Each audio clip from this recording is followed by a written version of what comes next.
Hey, so I know no more videos, but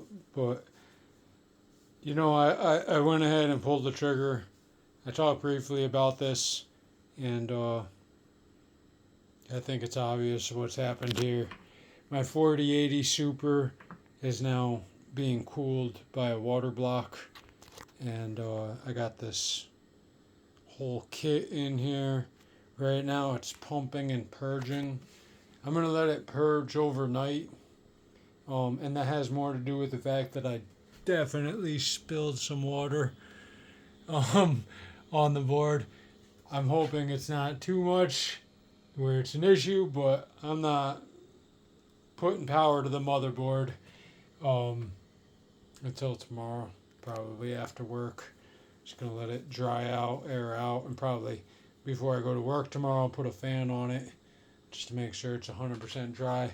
I'm gonna let the pump run overnight and make sure I get all those little micro bubbles out.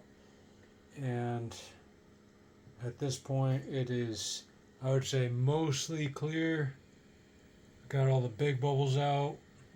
It's just the little bit. So obviously, the entire purpose of this, which was quite an expensive upgrade, all things considered, is about the Gen 5 M.2, and basically me wanting to get real Gen 5. So that's gonna not leave, but I'm gonna get an external slot for that and maybe pair it up with something. I'm not quite sure what I'm gonna do with that, but what I am interested in is another upgrade, and this is ridiculous.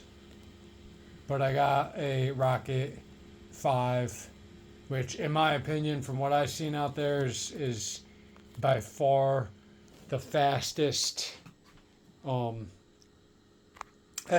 that you can get. And I want to get at 4. It sounds crazy. I want to get 4 Rocket 1 terabyte SSDs on that 5 or that Gen 5 expansion slot, and then have that, and then also have my Bluefield DPU down at the bottom. So that way I'm not going to go back and forth. And then one final upgrade, although it's not going to be here for another week or two, is I'm going to get a 45 top AI PCIe card, and I'm going to put that.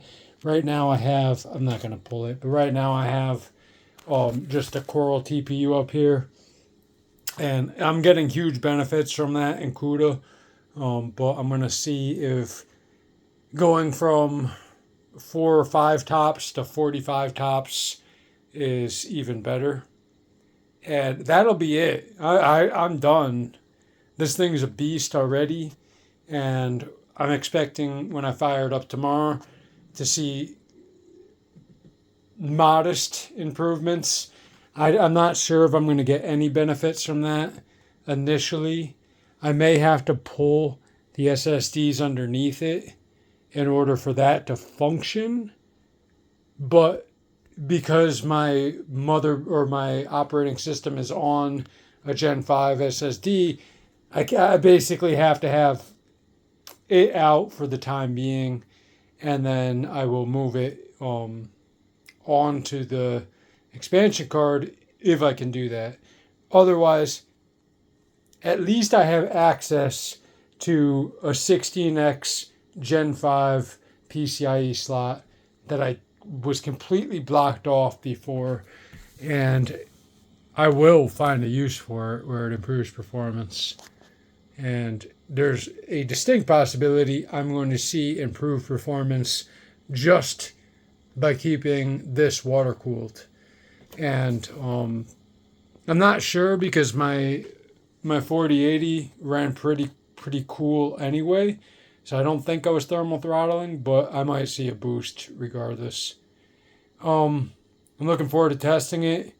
although it probably won't be a video unless it's something crazy. But I'm excited. If I were to put a price on this thing right now, I wouldn't sell it for less than $7,000. Sounds crazy. I know nobody would pay $7,000, but I don't want to sell it. I'm just saying, right now, to me, that's its value. It's kind of absurd. If you think about just my graphics card right now, I'm probably like $1,700 into that graphics card, and the